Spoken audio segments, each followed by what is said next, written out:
This is the I Love Success podcast. I'm Peter Jairek, and I have made a vow to myself to help as many people as possible to achieve their dreams. Let's get started. Hey, everybody, and welcome back to the I Love Success podcast. If you are new to this show, I just want to say welcome. I'm so grateful that you're here with me today. I've done this, I don't even remember how many years now. I think it's about 7 years. This is episode 312 or 13. We'll see when it comes out. And I've had the privilege to talk to a lot of successful people. We're talking about UFC fighters, Olympians, performance specialists, New York Times best-selling authors, 9/11 survivors, astronauts, and just a lot of incredible people. And they have come on and shared so open-heartedly to me and the audience. So it's just been such a pleasure. And I hope you enjoy this show. I hope you take notes unless you're driving. And I hope you see this as a true masterclass, because we're going to dig right in and deep dive into an incredible human being's life. His name is Jairek Robbins. He has dedicated his life to performance coaching and helping others. You might know his father as well, Tony. And I'm just very, very grateful to have him on the show today. And before we get started, I did some stalking yesterday, Jairek, and one of the things that I saw on your Facebook really caught my eye. So I'm going to read that to all of you, even though it's a couple of months late. I think it's a great message, and it will be a good start of this show. So please bear with me. Happy New Year, everyone. As we step into this new beginning, I can't help but reflect on the incredible power of choice we hold in our hands. Every moment of every day, we're given the extraordinary opportunity to decide where our time, thoughts, and energy flow. In this whirlwind of life, amidst the chaos and the calm, I choose love. Not just any love, but a love that's deep, profound, and life-changing. It's the kind of love that makes you grateful for every sunrise and every breath.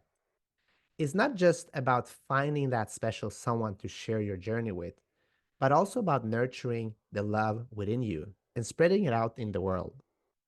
Love is, without a doubt, the greatest gift life has to offer. It's a force so powerful it can transform the ordinary into the extraordinary. It's not just in the grand gestures, but in the small acts of kindness, in the warm smiles shared with strangers, in the support we give to those in need.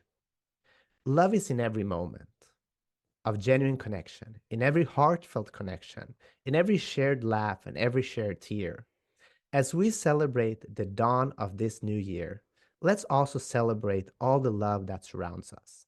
The love in our families, in our friendships, in our communities, and even those fleeting moments with people we hardly know.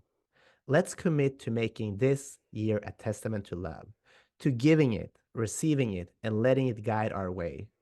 My wish for you this year is simple but profound. May your days be drenched in love. May you find it, may you give it, and may you be overwhelmed by it. Here's to a year filled with joy, prosperity, and an abundance of love for you and all those you care about. Let's make 2024 a year to remember, a year where love leads the way.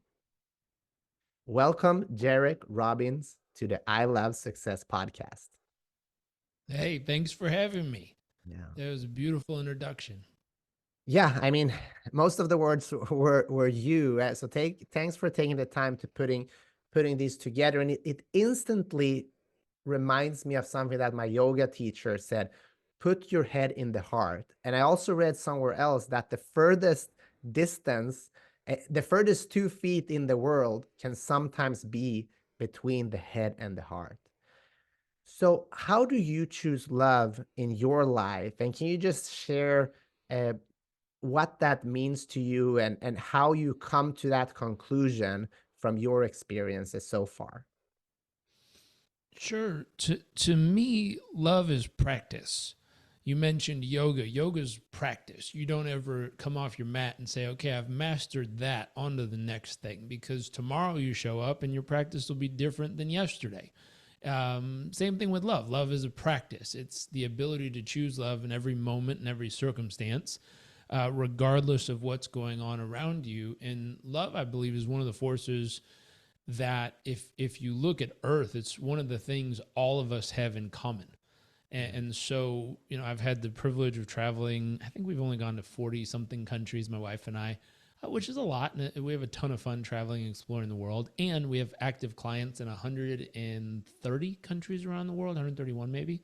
Wow. And so we get to interact with people, even though we've never been there. We interact with people from all over Earth.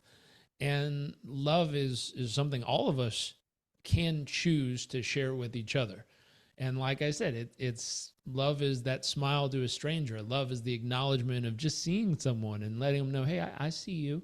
I see you there doing your thing and whatever you're up to in life. But it's really a practice.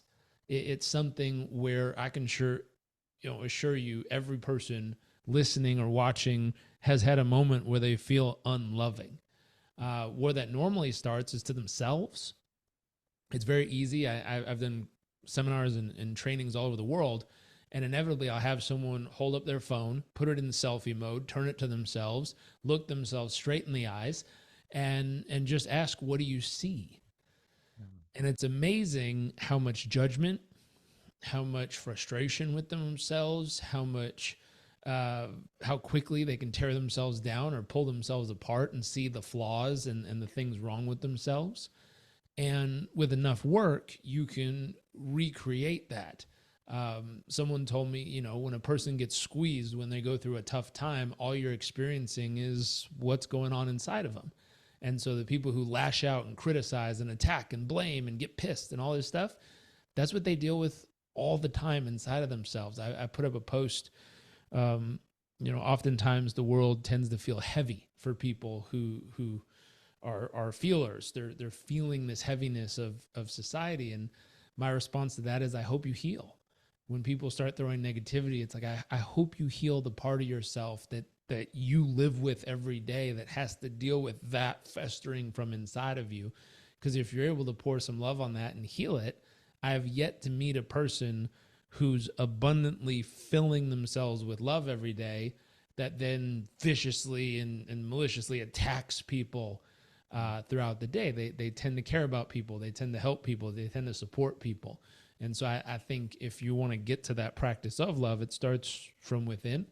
Can you take time to heal the parts of yourself that need the healing? Can you take time to love the parts of yourself that even you judge?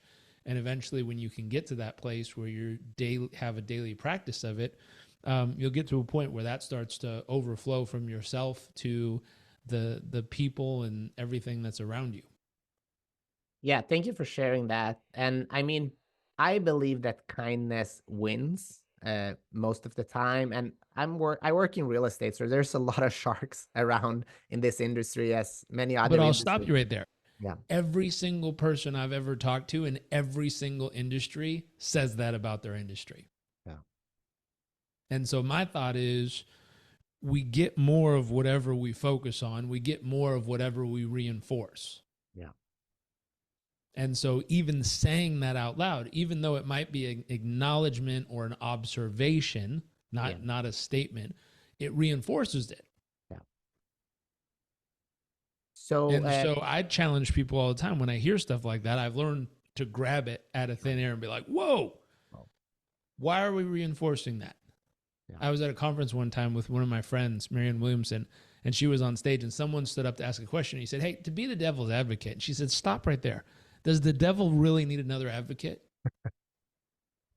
And he goes, you know what I mean? And she goes, I heard clearly what you said, but think about the words you're using. Does the devil really need another advocate? No. Okay, then choose another way to say it in a contrasting viewpoint. Can I offer you another perspective? Same thing. You just said, hey, in your industry, it's filled with sharks. Well, have you heard of the Pygmalion effect? no, So there was a research study done where they took two students. One was a straight A student, well behaved, great human. The other one was a CD student, really troublesome in class, struggling. What they did was told the teachers in the next grade, the year that they're going to into, the new teachers who are about to receive these students, they switched it. They said that really well-behaved straight A student, he's a troublemaker. He struggles in class. He distracts other students. He's really a pain to deal with. Good luck. And that C and D student who actually struggled, who was actually troubled, they said that one is a gem to have in class. Wonderful student, so helpful, so kind, so loving. They're just such an amazing student. You're really going to love them. And guess what happened the next year? At the end of the year, guess who was a straight A student and who was the troubled one struggling? Exactly what they told the teacher would happen, even though the opposite was true. They pre-framed them. They told them what to expect.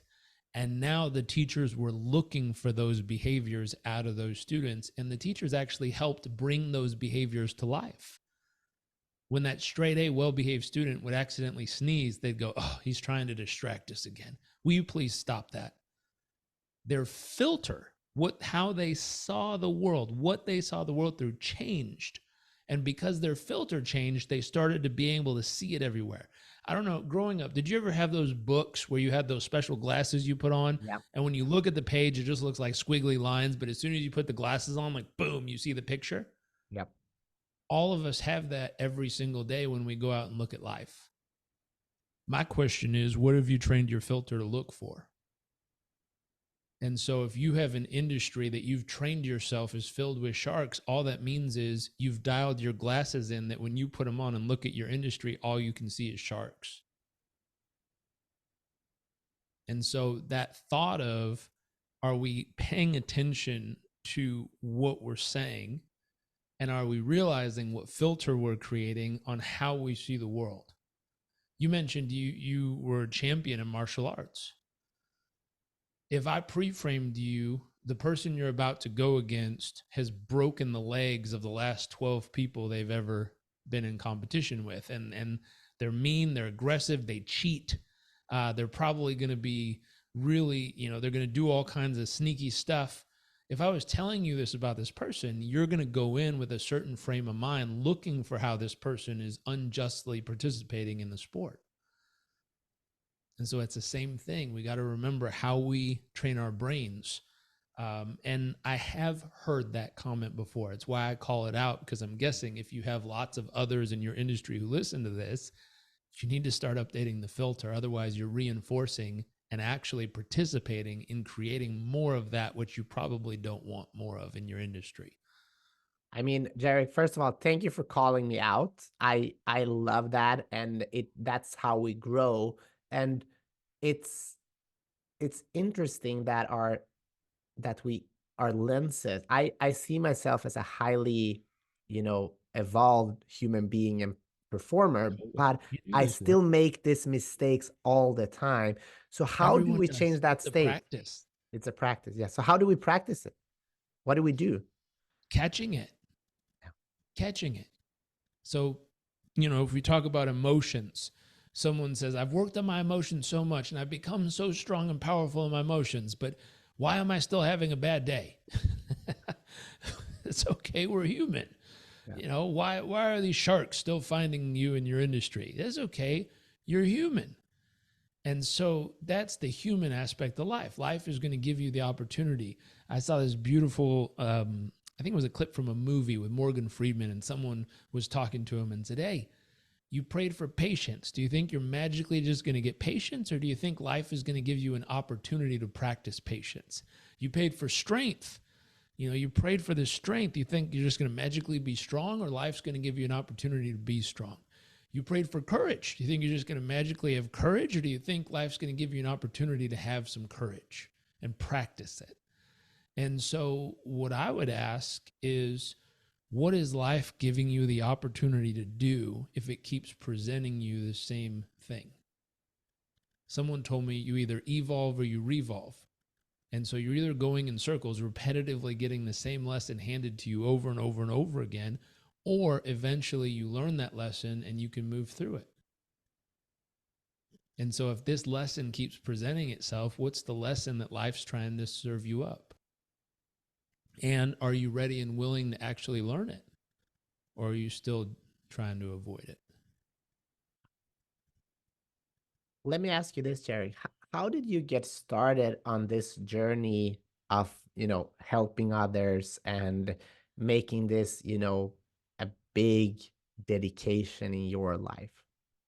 Yeah, my first job was my first job was security at Blockbuster.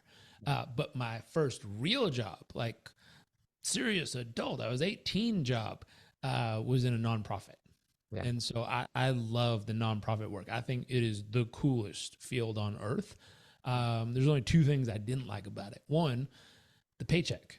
I was like, that part sucks. Why are we doing such great work in the world? Like, we're feeding people, we're clothing people, we're educating people, we're getting people with water, and we're helping all these humans. Why do we get paid pennies and some dude in a bank gets paid millions? Like, that doesn't make any sense.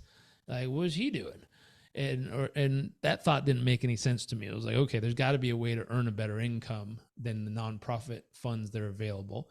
And then two, the thought of always having to go ask other people for money, like it was not a self-sustaining process. It didn't have an engine of its own that kept moving.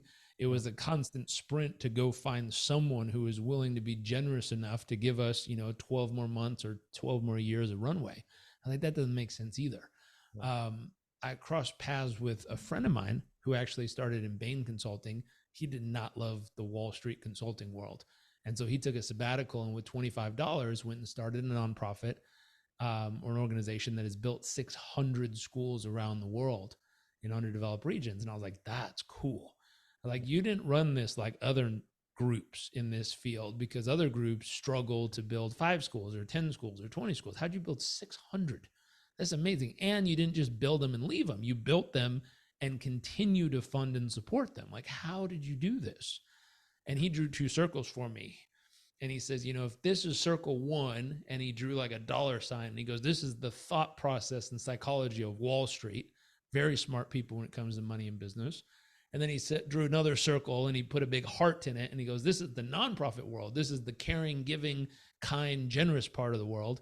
He said, if you take the 2 circles and you slightly overlap them, right in the middle where they create that Venn diagram piece, he drew a line. He says, I call this a for-purpose enterprise. And I went, ooh, that is cool.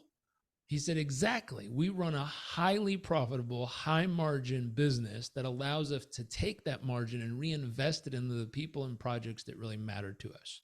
And I went, that is cool. And so it's a self-fulfilling machine where it's run properly. It has a thick margin, and the margin is reinvested into the projects that are really important. I was like, that is really neat. So he was the first person who turned me on to a different model, a hybrid model that could run in a way where it sustains itself and it has its own engine. So it doesn't have to count on the generosity or kindness or random thoughts of others. And it can still do really, really great work in the world. That's awesome. And what happened after that? That became a piece where I dedicated our business to go, ooh, I'm going to run it like that. Yeah. And so since we started running like that, we've been able to build a couple schools. We've been able to feed people all over the world. We've been able to help rebuild homes, help provide shelter, medical issues, all kinds of stuff. And so that becomes a lot of fun to my wife and I, Yeah. where the harder we work, the bigger the difference we get to make. That's awesome.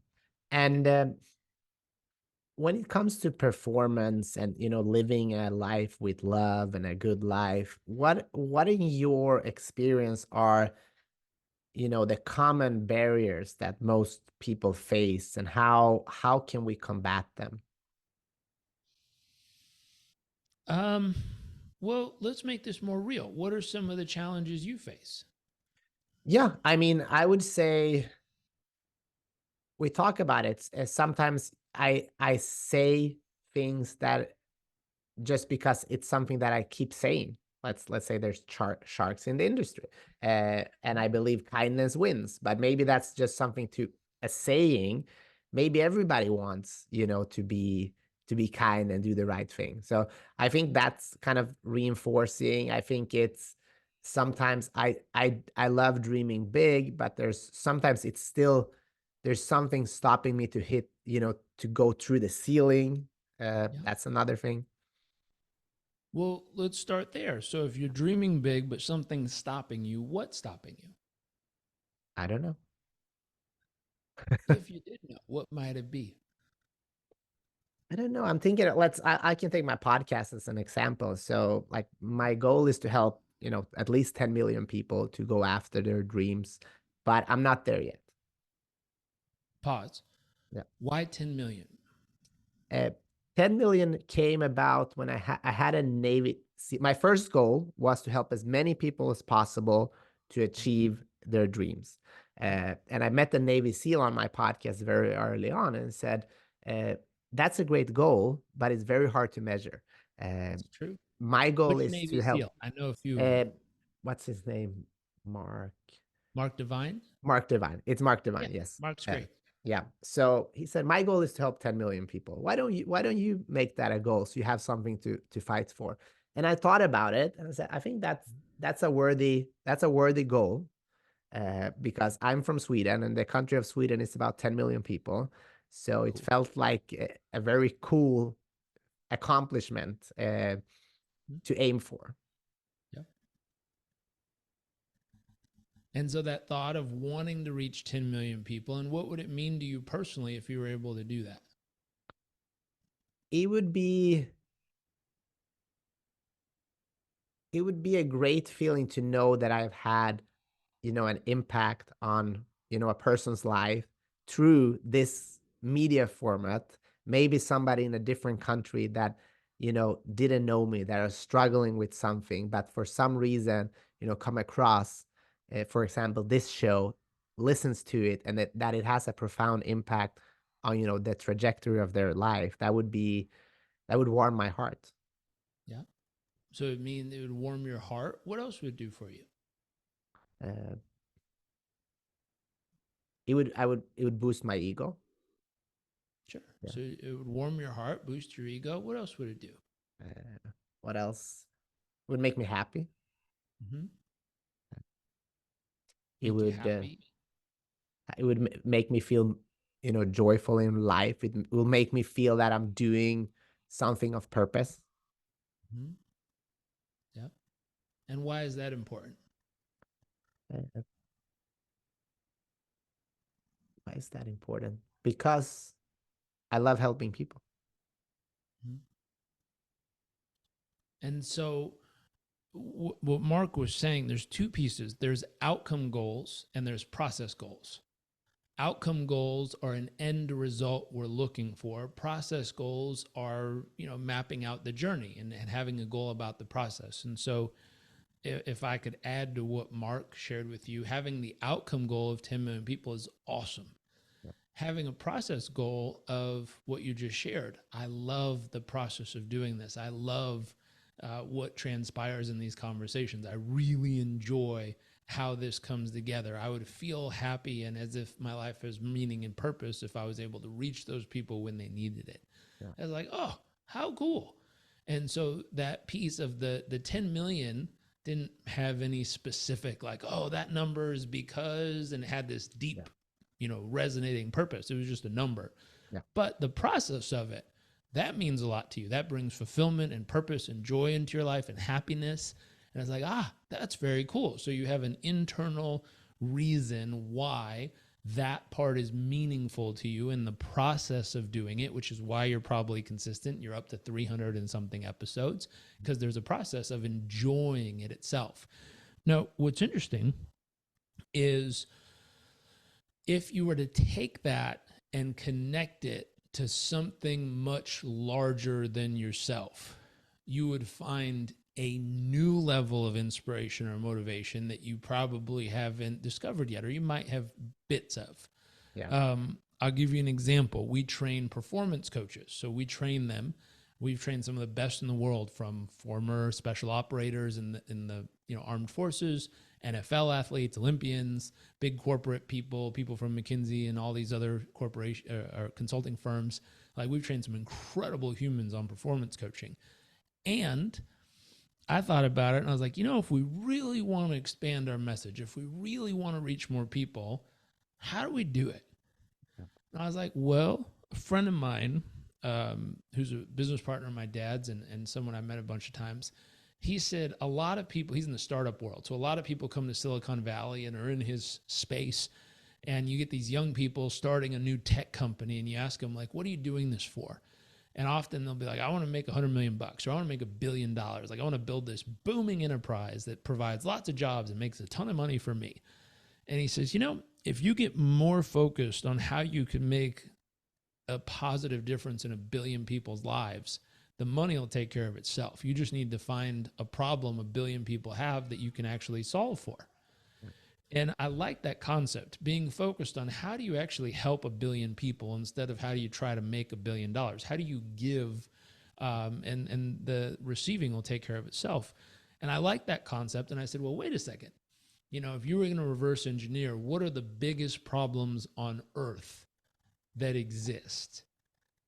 And a lot of times when you think of these problems, they feel a bit overwhelming. It's like, well, there's world hunger. How do you feed all those people? There's people who don't have access to clean water. How in the world do you hydrate all these people and get them clean water consistently? There's a lack of access to education. Oh my God, educate Earth? How do you do that? Homelessness. How do you provide housing for all these people around the world? And so you think of these gigantic healthcare. How do you make healthcare readily available to humans on Earth? And for most people, these questions or these thoughts seem overwhelming because it's like, well, shoot, I don't know how to feed, 100 billion people. I don't know how to do that. That seems absurd to think that big. Yeah. And for most people, though, if you think about it, what most people are focused on every day is how do I take care of myself? How do I meet my needs? How do I hit my goals? I'm okay. How do I help my family? God, I'm doing good, but how do I help my family? If they start a business and they're courageous and they do that, then it's like, how do I help my clients? How do I really serve my clients? And eventually it's like, how do I help my community? Well, what's interesting, every single time you ask a broader question, a bigger question, you'll come up with much larger answers. Yeah. And you'll come up with solutions that you never thought of before that you're like, woo, wow, that's crazy. I wonder if I could pull that off. I wonder if I could put that system together. I wonder if I could team up with those people. And so I'll give you an example. My wife and I sat down and said, ultimately, we're turning 40 this year. So we want to cast a large vision for the next decade of our life. And I was like, what is something that even if we died trying to get there would really, really be worth going after? What's something that's such a need in society that would cause people to instantly want to be a part of it and want to go on this mission with us, to want to support, to want to help, to want to pitch in? And I was like, gosh, what is it? Like, we do a lot of great things, but like, what's something big we could go after and hopefully make a dent in it, like actually change it? And I went through hunger and I was like, no, my dad's focused on that. He just did a 1 billion meal challenge where he was able to gift and donate 1 billion meals over the last 8 years. Now he's doing a 100 billion meal challenge. And I was like, wow, that's crazy. So he's working hard on that. And I was like, hydration, water is important. I've lived in a village in Africa where they had no running water and no access to clean water. That makes life really difficult if you've ever been in the situation. But I thought about it. I said, honestly, most people don't have any reference point of how that feels not to have access to clean drinking water. So it seems like a foreign concept to most people. What else? And I was like, well, everyone has some experience with a teacher. Might not be in school. It might have been a martial arts teacher. It might have been someone teaching them a skill or a trade in their community. It might have been a school teacher, but everyone's experienced the teacher. Yeah. And I said, well, I wonder if everyone's had an experience where a random conversation just before class, after class, during class, just a random conversation, not on purpose, just randomly happening, where a teacher said something to them, jokingly or in a fun way, that made them feel like their dreams were not possible. They just said something like, oh, that's funny, or oh, you really think that's going to work? They just said something like a simple statement that caused that person in that moment to question if the dreams they have are even possible for someone like them. I said, and I bet every person's had an experience where a teacher has been talking to them before class, during class, after class, whatever, just nonchalant conversation, where they might have shared a dream and that teacher went, you can do it. I bet you can do that. And all of a sudden they went, really? You think I can? And a different part of them came to life that made them realize, holy crap, maybe I have what it takes. And they found that internal belief or internal hope or internal peace that came to life that made them feel like, wow, maybe it is possible for someone like me. And I thought about that and I was like, well, what other tools could teachers use that could actually help young people? So I've been asking a few friends of mine who are teachers. I said, if teachers had the ability to help a young person craft an empowering identity, how they view themselves, would that make a difference? It's like, that would totally make a difference, because young people can be very judgmental, especially about themselves.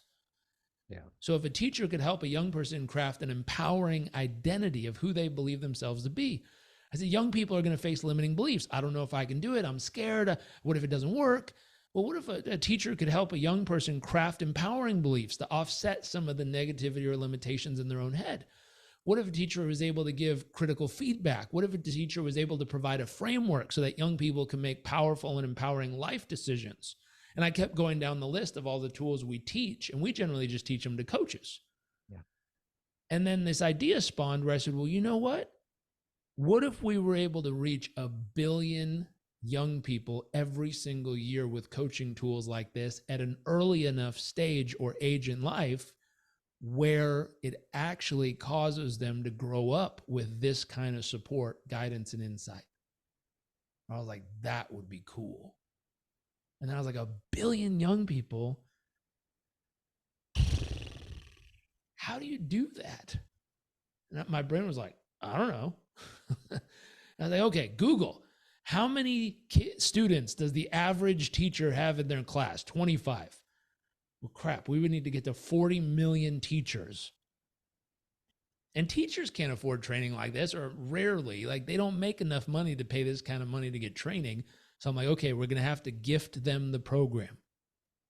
Where are we going to come up with the money to give away this program to 40 million people? And I was like, oh, what if we did a buy one, give one?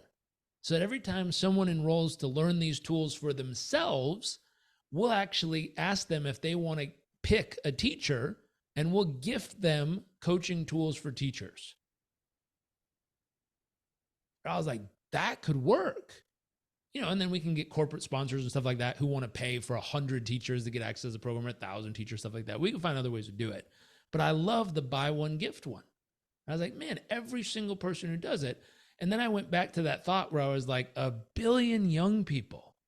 How in the world are we going to get to 1 billion young people? I was like, well, where are we starting? I was like, well, we've trained 200 coaches. So if each of the 200 coaches gifted it to a teacher, we'd be at 200 teachers times 25. So we'd be at 5,000 young people benefiting from a teacher who's been trained in these tools. And I was like, that's a good start, but it feels a long way off. And then I was doing one of these lives, and a friend of ours reached out and said, hey, I'm going to a principals conference coming up. There'll be about 8,000 principals at the conference. So I was like, how many teachers does the average school have? Let's say 12, 15 teachers, and each teacher has 25 students. And I was like, that's the potential that if all those teachers got a free copy of our course, that'd be like 2.4 million students. I went, oh crap, we just went from 0 to 5,000 to 2.4 million potentially in our pipeline if we could activate that path. And I was like, we might be able to get there a lot quicker. That's one conference. I wonder how many conferences like this exist around the world that we could go be part of. But the reason we talked about this is like, why does a billion matter? Well, it just came down to that concept of, more importantly, what are the biggest problems people face in the world? And could we take our shot at trying to make a dent in at least one of them? I love this. And first of all, awesome mission. But you gave a master class in what's it called? Begin with the end in mind, right? And then walk your way back to what you're actually going to do. And this is a great tool to work with goals, but it starts with, the feeling first. And then for me, like I dare I believe I dare to dream big, but when I meet somebody like you talk about 1 billion. For me, 10 million is scary. And I know people that are listening to this show, they think 10 million is crazy and like he's out of his mind. So how do we expand, the vision so we can reverse engineer bigger dreams? For most people, you got to hang out with people who are thinking bigger than you. And so there's three people in my life that were incredible role models in different ways. My mom, I always start with, she had the biggest heart, the most caring person I ever met. She cared about strangers. She used to go, to restaurants and buy little gift cards so that when we drive around town and she'd see someone hungry, she'd pull out her wallet and have gift cards to a bunch of restaurants. She'd hand them one so they can go eat. I'm like, that's cool. Yeah. Like, she just cared. And she wasn't in the financial position to be doing that. She passed away, but when she was getting near the last few years of her life, I was trying to help her unwind a lot of the financial decisions she had made. And I'm like, what are you doing? And even when she was completely in a bad spot, she was still finding a way to go help those people in need. And I was like, she didn't do it because it was easy. She did it because it's what mattered to her. And she found a way or made a way to make it happen, regardless of how easy or available it was. And she was one of those people who learned coaching tools when I was in her belly. She was going through all kinds of certifications and courses. And when I was in grade school, she used to volunteer as a teacher's assistant at the school. And I'll never forget, she'd sit in class and she would say, hey, why don't you put all those students who are struggling at my table? If you have C and D students who have trouble paying attention, who, they're really struggling in school, why don't you put them at my table and I'll work with them during class? And within a year to a year and a half, she would take those C and D students and turn them into straight A students. I was like, how did you do that? How was she able to do that? I wish she was alive so I could ask her. But thinking back, I know the tools she learned at that time because eventually she had me trained in those tools. And I call them coaching tools. But the concept of helping them create that empowering identity, helping them set goals, helping them overcome limiting beliefs, helping them build positive and healthy habits, all these little things that landed up transforming this kid's ability to perform even at a school level in the beginning. And so, that piece of caring about others, they can't do anything to help you, but you can do something to help them. So just decide to care. That's the message I learned from my mom. My grandma, she's the other person that taught me something incredible about life. She grew up in a time in history where we were brown, or our family was brown, and we lived in a certain part of California where my great grandfather, her father, did very well in business, and went to go buy a house in a part of town, and people told him, hey, you can't buy a house in that part of town. And he was stubborn. He's like, I do whatever I want. He bought the house, and a day later, the random people just burn it down for him to let him know, hey, you're not allowed to buy a house in this part of town. And I was like, oh, geez, that's interesting. Fast forward, I said, Grandma, what was it like growing up in this stage of history? And she goes, I remember as a kid, we used to go to the swimming pool, and they let all of us colored kids swim. And then afterwards, when we got out, they drained the pool and bleach it before they let the other kids swim. I was like, oh, wow. And so they grew up with that. It was unfair. It was unjust. And then eventually she got into the business world, and she had all kinds of people undercut her where, there was the old boys club of all these men working together who would team up and find a way to undercut and sweep her legs out from under her. But regardless of that, she still became the number one person in every single company she worked for. She used to have a wall in her office with plaques from every company she worked for as the number one agent or number one person. And she even had the key to the city of Los Angeles, and she was on the cover of Newsweek as Businesswoman of the Year. And so that thought of, she always taught me, it doesn't matter what hand you were dealt. Learn how to play your hand and play it to win.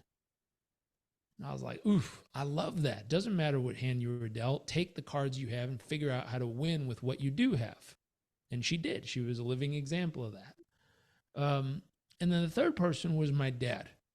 So, if I go back in the history of my dad, his family struggled immensely. My grandma used to live in a trailer, and they were struggling to get their legs underneath them. And she married a bunch of times. So he had a bunch of different dad figures in his life. He didn't have any real role models. He didn't have people around him saying, you can do it. It's going to turn out great for you. He had people around him telling, you're stupid, you dream too big, it's not going to work, give up, what are you, an idiot? And so he didn't really have that support system around him, but he never stopped dreaming. He never stopped imagining what was possible. And so for a kid that grew up in a very challenging situation, to build the results that he's built throughout his lifetime is insane. And so with him, I've learned how to constantly be expanding my dream of what's possible. And my wife says it all the time. She's like, I love hanging out with all of our family. But what's really fun is when we hang out with your dad, I always walk out of the room thinking, God, I could be doing so much more in life. And so he's one of those people in our life that every time we hang out with him, we hear of the expansive vision that he's living into, that causes us to go, well, shoot, I bet we could do something like that too. And he does that for a lot of people, not just us. We just happen to be family. So we get that family experience of it. But he does it for millions and millions of people around the world, get that same experience from him. They go hang out with them for 4 days at an event, and they walk away going, shit, I bet I could do more in life. So my thought, if you want to expand your vision, you got to figure out who can you spend significant time with, or even a little bit of time with, that would cause you to expand your vision, cause you to dream bigger. I just went through a conference of a group that we invest in, and we sat there, and as we were sitting in the room, every single person who got on stage represented a company that had 20 billion under management, or 50 billion, or 150 billion, or 250 billion under management. And I was like, why are these people talking like $20 billion is a normal amount of money? What room am I in? Who are you humans? Like, there's hundreds of people here. Why is this conversation, they're acting like it's so normal to be talking about these numbers? And I'm just listening and watching and taking dozens of pages of notes of all the stuff they're sharing, of how they did it and how they pick which people to be on their team, and the psychology around how they created the culture of these organizations. And I'm just taking notes after notes after notes. I'm like, this is crazy. But that thought of, I found a way to be in a room where everyone is doing things 1,000 times bigger than I am. And I forget the quote, but there was a podcast I heard this guy talking about, and he says, in your peer group, if you run and every time you go run, you come in first, that's great. It'll stroke your ego and make you feel good about yourself. But if you go find a group to run with where every time you go for a run, you come in last, it doesn't feel good. But what will happen over time is you might not be coming in first, but if you measure how fast you're running, you'll realize by running with people who are running faster than you, your speed, how much time it takes you to get around that track, will actually be getting faster. You'll be increasing. I remember when we wanted to grow our business and we were barely making $1 million a year, we went and joined a group where everyone at the table was making 10 million, 50 million, 120 million a year. We were like, oh, wow, geez. And then within a few years, our business grew 143%. And I was like, wow, that was crazy. And it was involved with putting ourselves in a circle, putting ourselves at the table where people were doing way better than us. And it challenged us to find a way to step up. It also reinforced, and I don't mean to be judgmental when I say this, but oftentimes I'll sit at these tables and look at people. I'm like, they're human. I'm human. Why have they figured this out? If they figured it out, I can figure it out. They bleed, I bleed. Like, there's no difference between me and them. They just figured something out that I currently haven't figured out. And over time, I'll make it my mission to figure that out, apply it, and all of a sudden, boom, we grow. And so it's that, if someone really wanted to expand their vision, I'd say you got to get around a table where you might be the slowest person at the table, but it's going to challenge you to expand into a better version, a bigger version of yourself. I love that, and thank you for sharing your role models, and also be in bigger rooms, and that's how I feel now when I talk to you. I was like, shit, everything I'm thinking about is so small, and it scares me and excites me at the same time. Uh, It's a good sign.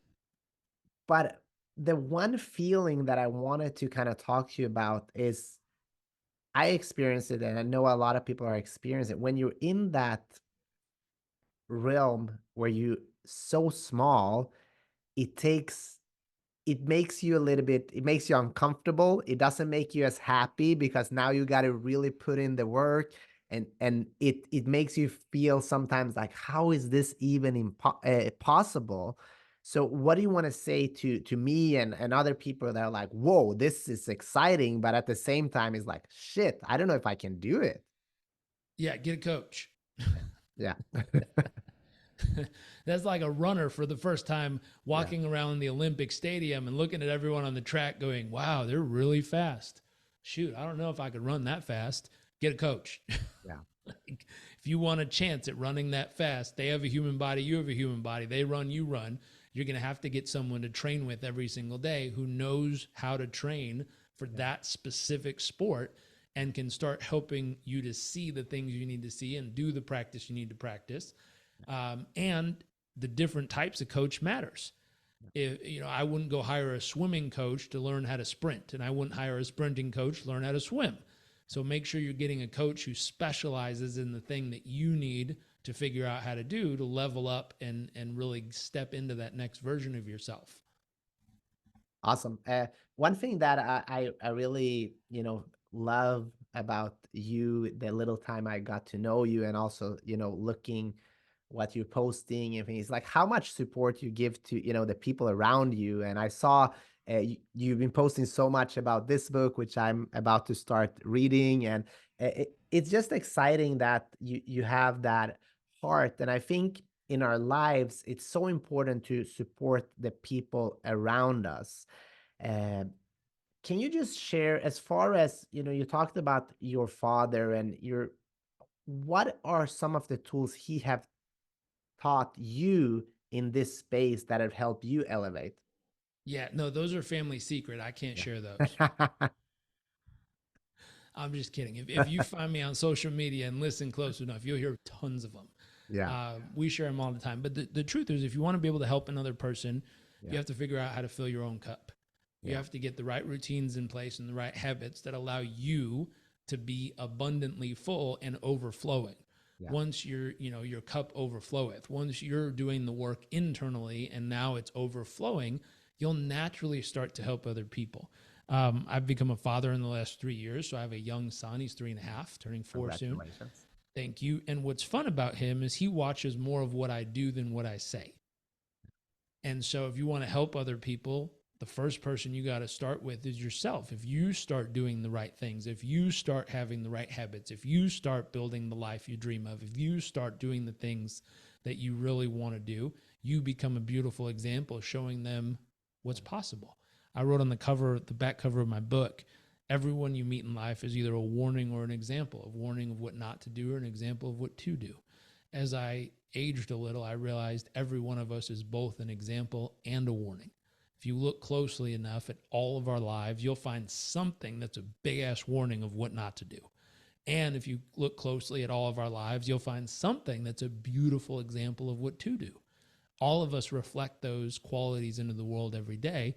What I try to do is lean a little bit more into the qualities that I hope would be an example.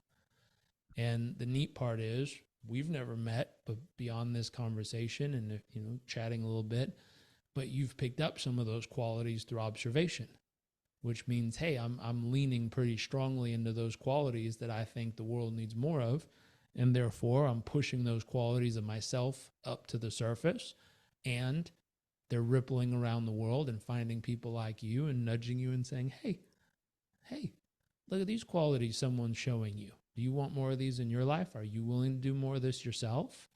Which that's the best way I know how to do it. Awesome. And I recently became a father too, about 3.5 months ago. So it's an Hey, exciting experience. congratulations. Thank You you. need help sleeping then. Yeah, it's been okay. He's sleeping pretty. Little Nicholas sleeping pretty good. Good. But the I think the what I'm thinking a lot about, is like how do people with kids get so much shit done? And because I feel like there's so much I want to do in my life, so much I want to experience, so much I want to give. Uh, how can I do that and also become, the most loving, present father and husband and friend? And it's a challenge that I've been working on the last 3 or 4 months. So any advice would be helpful here. Just practice. Practice, practice, practice. If you want to be better at those things, it's looking for every opportunity life gives you to practice and stepping up to the plate and practicing. Yeah, Someone says, hey, they want to be more kind. Life gives you tons of opportunities every day to be kind. yeah, And so when life presents you with an opportunity and you can be mean, you can be aggressive, you can be angry, you can be frustrated, and you're like, you know what? Life gave me an opportunity to choose how I'm going to show up. I'm going to show up with kindness. yeah, And you choose kindness in that moment. And there, you got one more rep of kindness in when you could have done something else. yeah. And so, if you want to be a better friend, if you want to be a better parent, if you want to be a better human, every time life gives you an opportunity to be a better person, step into it. That's great advice. How We only have a couple of more minutes left, and there's one pressing thing that I try to figure out. And this one of the main things with this show, why I started in the first place, was to redefine the concept of success. Yeah. So I'm curious, like what is your definition of success, and what advice do you have for people that wants to become successful? Sure. Hold on one sec. I'm going to get Yeah. something real quick.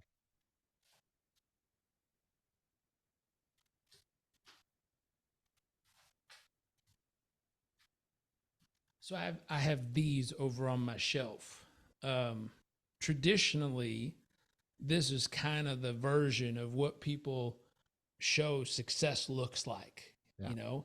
And for some reason, often it's a guy in a suit or a woman in a suit. I was like, why is it always a single person there? I think success is a lot to do with your family, your community, your friends, people around you. Yeah. And so I had the chance to be on the cover of this one, and I kind of broke all the rules. They wanted me in a suit with makeup on my face and all this stuff. I was like, I don't think that's what success really looks like. Yeah. I think success is being happy, healthy, strong, fulfilled, loving, and caring for the people around you. I hear so often people work, work, work, work, work, work, work, work, work to become successful. And they land up getting a divorce. They land up, in the hospital with a heart attack. They land up going bankrupt over all their stuff. I'm like, that's not success.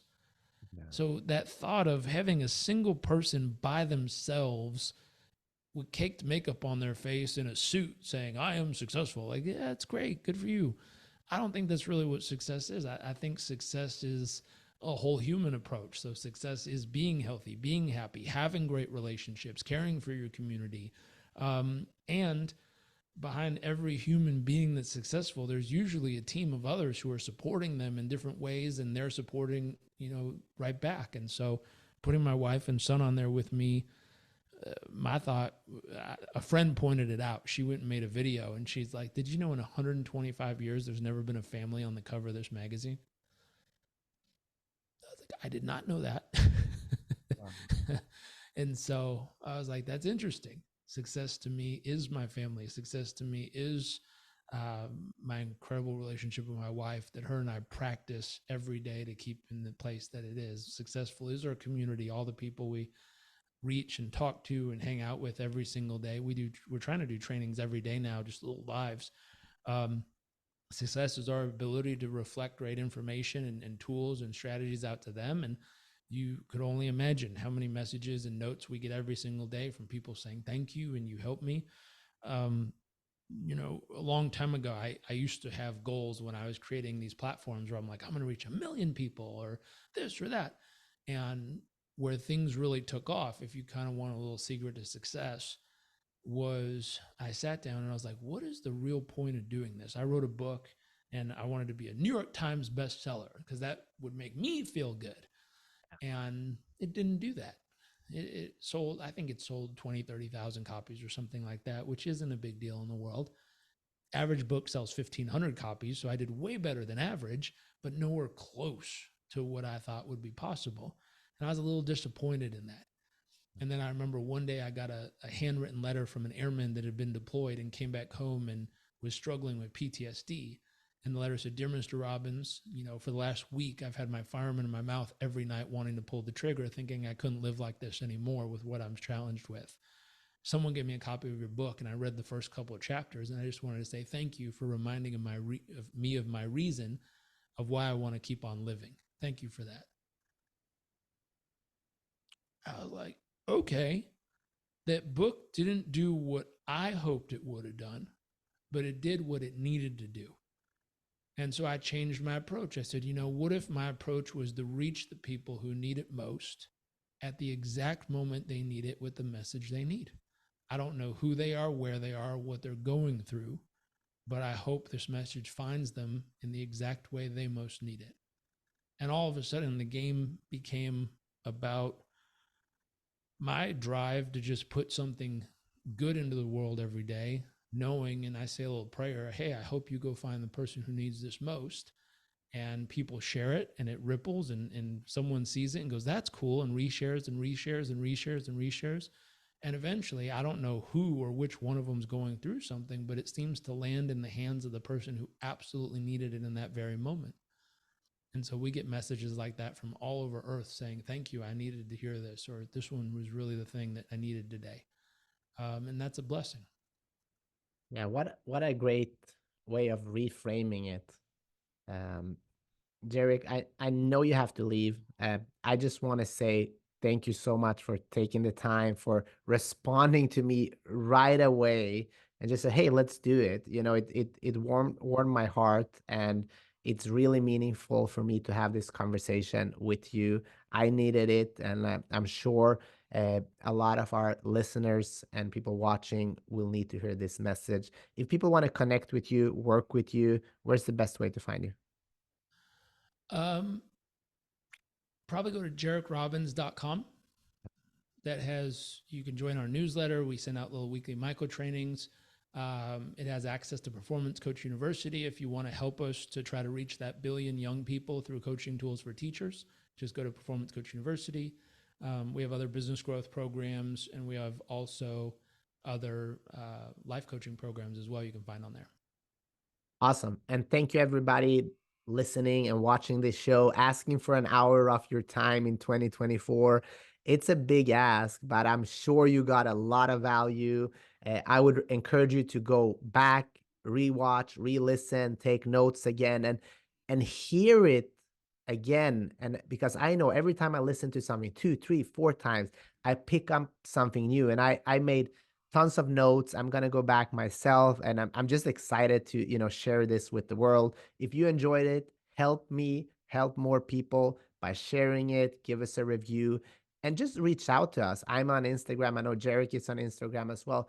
Hit us a note. Give us some energy. Feed our souls a little bit so we can do more of these things.